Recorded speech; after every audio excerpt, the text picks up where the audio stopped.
They hadn't planned anything extravagant, no big trip, no grand declaration. It had simply started like most of their best moments did. A phone call as she was leaving her friends, a casual mention of a tree, a simple wish for an adventure, a passing mention of eucalyptus leaves that she wanted for her bathroom. Without hesitation, he offered. He knew a place. He planned. And so, on an ordinary night, they slipped into the car and drove together, the world outside soft and turning in for the night. She sat quietly, relaxed, but filled with so much anticipation and excitement for the adventure they were about to embark on. An invitation to adventure with him. He was so relaxed sitting beside her, more relaxed than he would usually let himself be. There was a safety between them that didn't need words. As the road stretched out, the towns fell away, and the world became just trees and sky and them. Eventually, he pulled up to a place that he knew. He pulled over on the side of the road. They got out, talking about stars, using her star app to find and name them, to see where the planets were stationed. Then, on foot, they ventured off the road to find the most perfect eucalyptus branches to take home for her shower. They slipped and slid on the dirt, trying to climb and have fun, like they'd both done growing up, now sharing it together. Once they had the branches, they set off on a longer adventure to see the king tree. When they arrived, they set out of his ute and followed a path leading them towards the sacred site. It was very dark, the stars the only light. He led the way, and she trusted him. When they arrived, the king tree was towering over everything, standing proudly. It wasn't just about the eucalyptus trees anymore. He had brought her somewhere sacred. He was sharing it with her.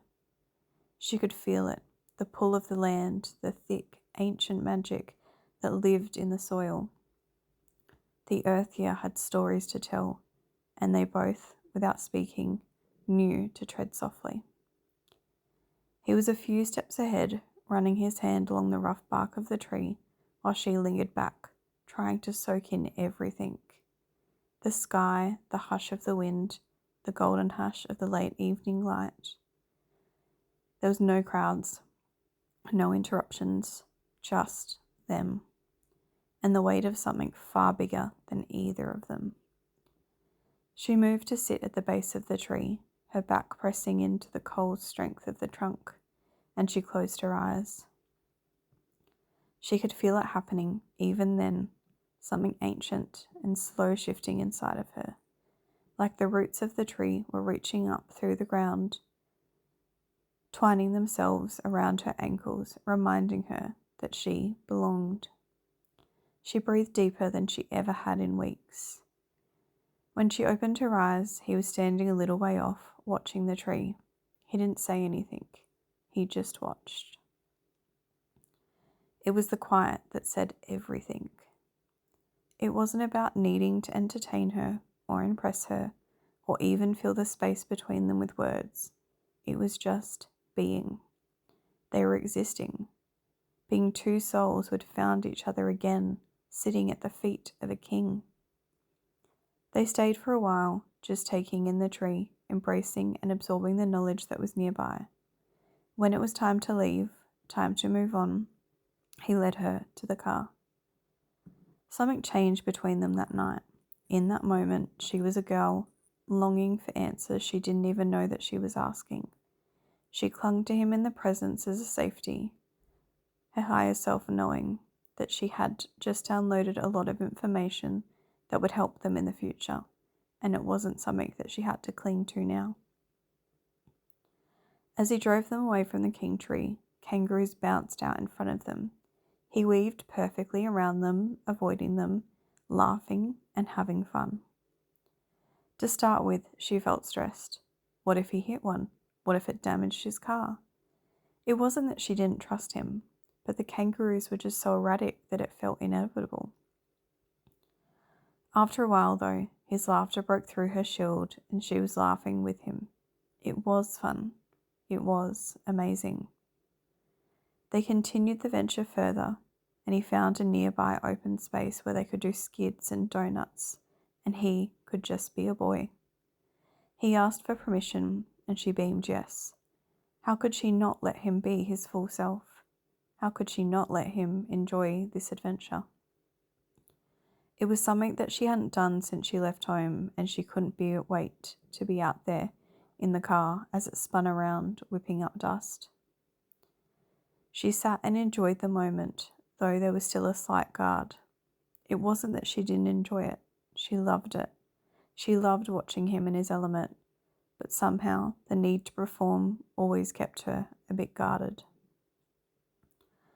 Later they found a windmill and he ran and climbed it, getting a view from above. She stayed grounded on the ground, watching him, appreciating him, looking up at the stars and taking in the vastness of where they were. There was nothing around them for miles. It was deserted. Truly just him, her, the ground, the sky, and the stars. Nothing else in that moment mattered. When he came down, they shared a quick tender moment, and then off in the car they continued. As a child, she'd already been here with him and told him all the stories of the places that she held. It was nice to be here again with him, reminiscing their last road trip they had shared and the echoes of her childhood. If only she could tell her younger self what she was doing now, who she was with. She wished she could introduce them. She knew that her younger self would truly appreciate the man she was with now. They continued home, connecting more deeply. This adventure had truly brought them closer together. The king tree had truly changed her that night, just as he had changed her the second that she had laid her eyes on him.